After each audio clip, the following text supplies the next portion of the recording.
आज से बदलने जा रहा है होम लोन, गाड़ी लोन और पर्सनल लोन के नियम। दोस्तों, भारतीय रिजर्व बैंक और बैंकों द्वारा हाल ही में लागू किए गए नए बैंक लोन नियम उधारकर्ताओं और बैंकों दोनों के लिए फायदेमंद साबित हो। इन बदलावों का उद्देश्य लोन प्रक्रिया को सरल, पारदर्शी और उधारकर्ताओं के लिए सुविधाजनक बनाना है। इन नए नियमों के माध्यम से न केवल उधारकर्ताओं का आर्थिक बोझ कम होगा, बल्कि बैंकिंग प्रणाली भी अधिक मानवीय और सुरक्षित बनेगी। तो आइए जानते हैं इन नियमों के बारे में विस्तार से। लेकिन उससे पहले अगर आप चैनल पर नए हैं तो चैनल को सब्सक्राइब करके वीडियो को एक प्यारा सा लाइक करना ना भूलें। दोस्तों, अब लोन धारकों की मृत्यु के बाद उनके परिवारों को बकाया लोन चुकाने का दबाव नहीं होगा। नए नियम के तहत लोन की राशि का भुगतान बीमा पॉलिसी के माध्यम से किया जाएगा। इसका मुख्य उद्देश्य ये है कि लोन की चुकौती का बोझ परिवार पर ना पड़े और वे वित्तीय संकट से बच सके। इस कदम से बैंकों को भी लोन वसूलने में मदद मिलेगी और परिवारों को एक सुरक्षित भविष्य मिलेगा। वहीं 1 जनवरी 2025 से छोटे लोन के लिए उधारकर्ताओं की क्रेडिट हिस्ट्री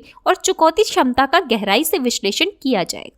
ये कदम लोन डिफॉल्ट को कम करने में मदद करेगा और उधारकर्ताओं को समय पर लोन चुकाने के लिए प्रोत्साहित करेगा। छोटे लोन में ये बदलाव लोन प्रक्रिया को अधिक पारदर्शी बनाएगा और उधारकर्ताओं को जिम्मेदारी से लोन लेने के लिए प्रेरित करेगा। वहीं अब उधारकर्ताओं को प्री पेमेंट शुल्क नहीं देना होगा। इसका मतलब है कि यदि कोई उधारकर्ता अपनी वित्तीय स्थिति में सुधार करता है और जल्दी लोन चुका देता है तो उसे अतिरिक्त शुल्क का सामना नहीं करना पड़ेगा। ये कदम उधारकर्ताओं को अपनी वित्तीय स्थिति सुधारने के लिए प्रेरित करेगा और बैंकिंग प्रक्रिया को अधिक लचीला बनाएगा। वहीं पर्सनल और बिजनेस लोन के लिए दस्तावेज प्रक्रिया को सरल और डिजिटल प्लेटफॉर्म के माध्यम से तेज किया जा रहा है। इससे लोन प्रक्रिया को सरल और तेज बनाया जाएगा और उधारकर्ताओं को कम समय में लोन मिलेगा। डिजिटल प्लेटफॉर्म के माध्यम से आवेदन करने की प्रक्रिया पारदर्शी और अधिक सुलभ हो जाएगी, जिससे ग्राहकों को सुविधा होगी। वहीं नए नियमों के तहत अब ग्राहकों को उनकी आय और क्रेडिट हिस्ट्री के आधार पर सस्ते और पारदर्शी ब्याज दरों का लाभ मिलेगा। इससे उधारकर्ताओं को उनके वित्तीय लक्ष्यों को पूरा करने में मदद मिलेगी और उन्हें उचित ब्याज दर पर लोन मिलेगा।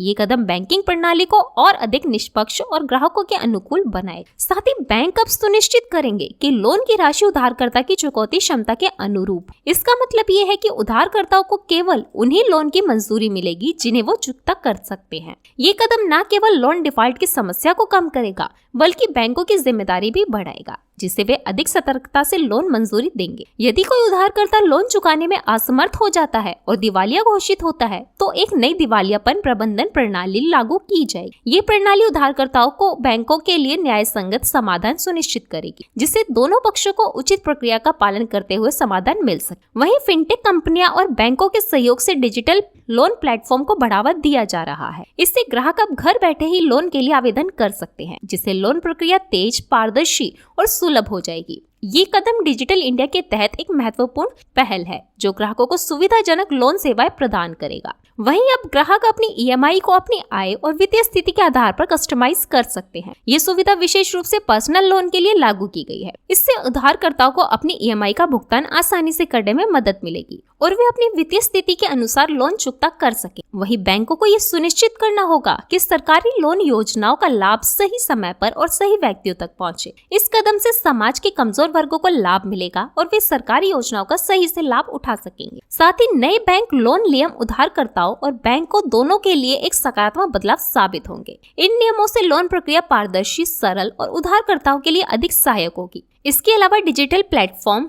फ्लेक्सिबल ईएमआई और बीमा पॉलिसी जैसे विकल्प उधारकर्ताओं को राहत देंगे और उनकी वित्तीय स्थिति को सुधार करने में मदद करेंगे। ये बदलाव भारतीय बैंकिंग प्रणाली को और भी मानवीय और ग्राहक केंद्रित बना रहे।